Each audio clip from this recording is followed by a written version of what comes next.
was identified as mentally retarded, put back from the 5th grade into the 4th grade, and stayed in that category until I got out of high school. I don't have any college training, but I met a high school teacher who one day changed my life. I was waiting on another student, and when he came in, he said to me, "Young man, go to the board and write what I'm about to tell you." And I said, I can't do that, sir. He said, "Why not?" I said, "I'm not one of your students." He said, "It doesn't matter. Follow my directions now." I said, "I can't do that, sir." He said, "Why not?" I said, "Because I'm educable mentally retarded." And he came from behind his desk and he looked at me. He said, "Don't ever say that again. Someone's opinion of you does not have to become your reality." And as he talked, my heart began to beat fast. Tears began to run down my eyes, and I was in the back just listening to him, because the speech he was giving, that speech was for me. And he said, "Les Brown," he said, "if you want to do anything worthwhile in life, you've got to be hungry." I told Mr. Washington I wanted to become a disc jockey. And so I started working to develop myself. He said, "I want you to practice every day being a disc jockey."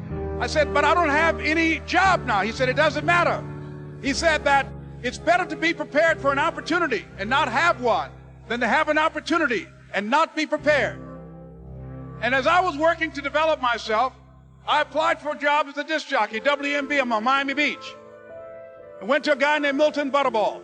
I said, "How you doing, Mr. Butterball? I'd like to get a job as a disc jockey." He looked at me, he said, "You have any broadcast background?" I said, "No, sir, I don't." "You have any journalism background?" I said, "No, sir, I don't." He said, "We don't have any jobs available." I said, "Yes, sir." I went back to Mr. Washington and I told him. He said, "Don't take it personally." He said, "Most people are so negative, they will have to say no 7 times before they say yes." He said, "Go back again." So I went back again. I said, "How you doing, Mr. Butterball? My name is Les Brown." He said, "I know what your name is. What do you want?" I said, "I'd like to know whether or not you have any jobs as a disc jockey, sir." He said, "Didn't I just tell you yesterday we didn't have any jobs?" I said, "Yes, sir, but I know whether or not somebody got laid off or somebody was fired, sir." He said, "No one was laid off or fired. Now get on out of here." I came back the next day like I was seeing him for the first time. I said, "Hello, Mr. Butterball. How are you?" He looked at me with rage. He said, "Go get me some coffee." I said, "Yes, sir." And I went to get him some coffee.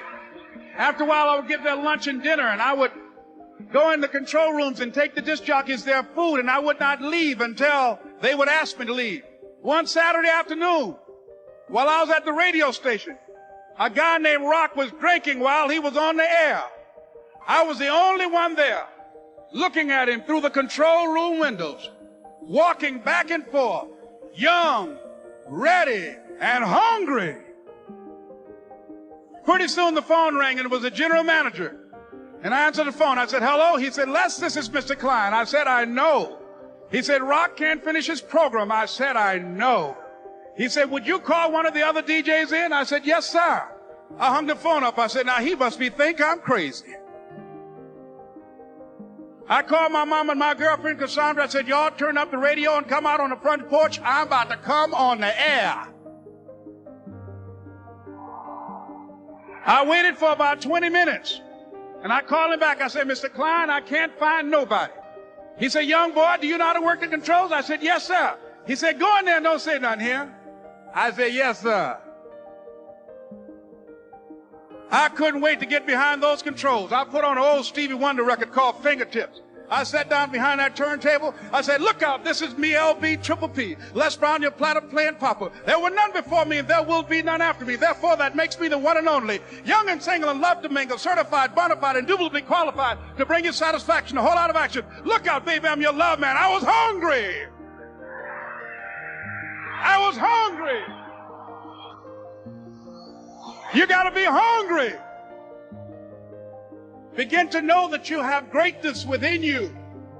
And if just one of you here begin to envision yourselves as being blessed and highly favored to reach your goals, if just one of you capture the essence of what that means, that you have greatness within you and a responsibility to manifest that greatness, that you can make your parents proud, you can make your school proud, You can touch millions of people's lives, and the world will never be the same again because you came this way. It was hard, ladies and gentlemen, coming to speak to people. And I was facing financial difficulties in my own life. I was behind on my bills and my dreams, and I'm saying to them, you can live your dream. It was hard, ladies and gentlemen. It was very difficult to pick myself up each day believing that I could do it. There were times that I doubted myself. I used to ask myself, can I do this? And something said within me, you're the one. Don't give up on your dream. By continuing to push forward, by continuing to run toward my dream, that one day I would have my own talk show. It's a long shot, ladies and gentlemen, from Liberty City, an abandoned building on a floor, never knowing my mother or father. It's a long shot. Being here with you today in this dome in Atlanta, it's a long shot. No college training, labeled educable, mentally retarded, but I kept running toward my dream. Don't stop. Don't stop running toward your dream.